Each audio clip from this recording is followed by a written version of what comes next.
If you ever feel out of control around food, you're not alone, and you're in the right place to learn practical, no-nonsense information about why you binge and how to stop.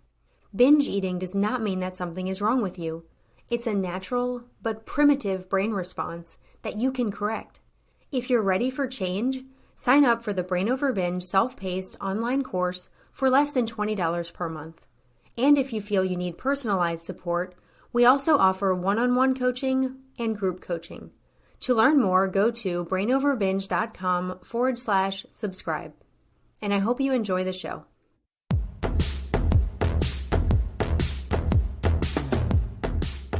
Welcome to the Brain Over Binge podcast, where you learn a simple, brain-based approach to ending binge eating. Today is the question and answer podcast. I want to thank everyone who has submitted questions to me. There have been some great questions, and I hope to get to many of them. So now I'm going to move on to today's question. Could you talk more about the connection between emotions such as shame, sadness, stress, and anxiety with binging, and how to dissociate the binges from our emotions? She also writes, I've done the exercise in the book of writing the list of emotional issues that I will acknowledge and keep separate from binging, but as I've linked through therapy, online help, and books, my overwhelming emotions to a need to binge for 10 years, I'm having a hard time not automatically going into a binge following difficult emotions. The discomfort of the negative feelings is huge and feels unbearable.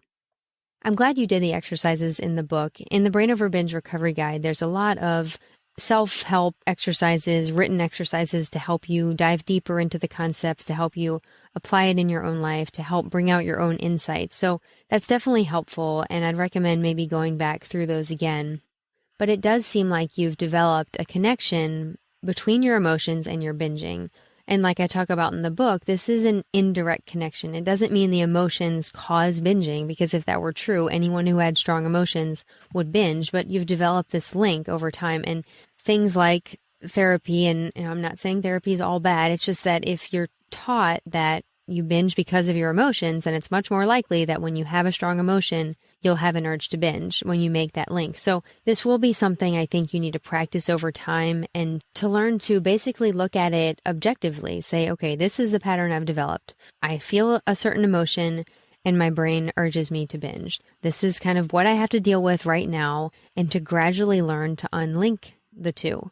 Now, if you're so used to following that urge after an emotion, to just have the emotion is going to feel different.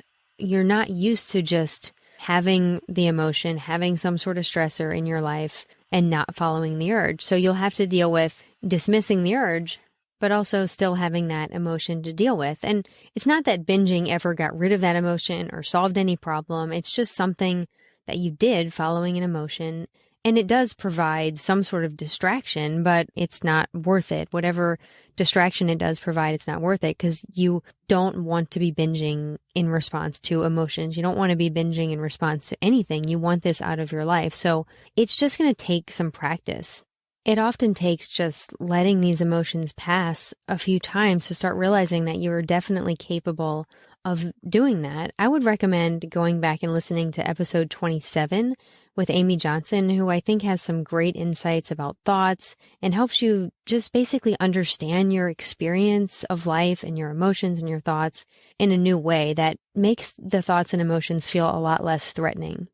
Also, you can listen to episode 25, and in that episode, Cookie Rosenblum talks about emotions in relation to emotional eating. And she also has some discussions on her own podcast about how to deal with emotions in a more healthy way. So learning to deal with emotions better is fine. There's nothing wrong with that. I'm not saying you shouldn't do that. I'm just saying you don't need to solve all your emotional problems to stop binging. I'm not saying you have to learn to deal with emotions perfectly before you can quit.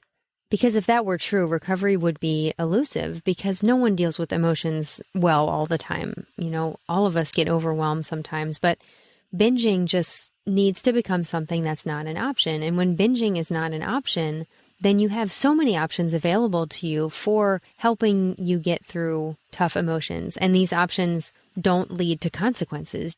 You need to realize that binging never actually helped you cope with any of these emotions. If it provided the secondary benefit of distraction, you know now that it's not worth it, that it's much better to dismiss that urge.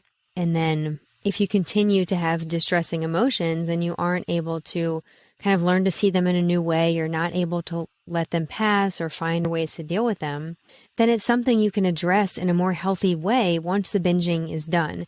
If you have emotions that feel unmanageable, binging is never the solution. So if you don't binge and these emotions still are feeling unmanageable, then you can get the help you need for it. You can learn to deal with it. You can get a support system. You can kind of determine what your next steps need to be. But it's much easier to do that from a binge-free place than when you're still stuck in that cycle of binging and purging.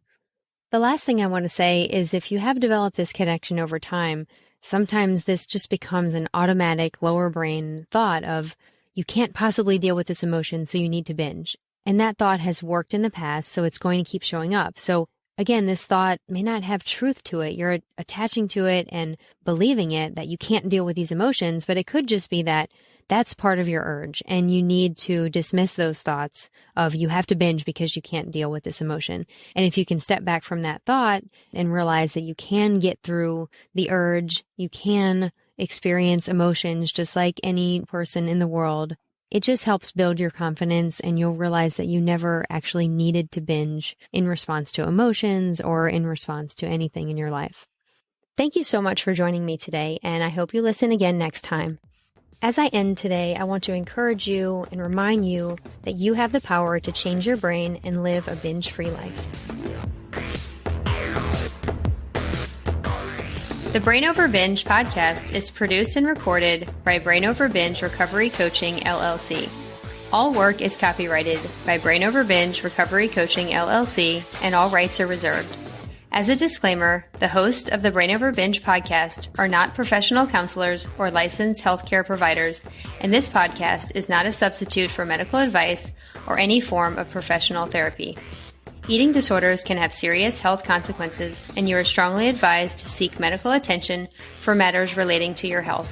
Please get help when you need it, and good luck on your journey.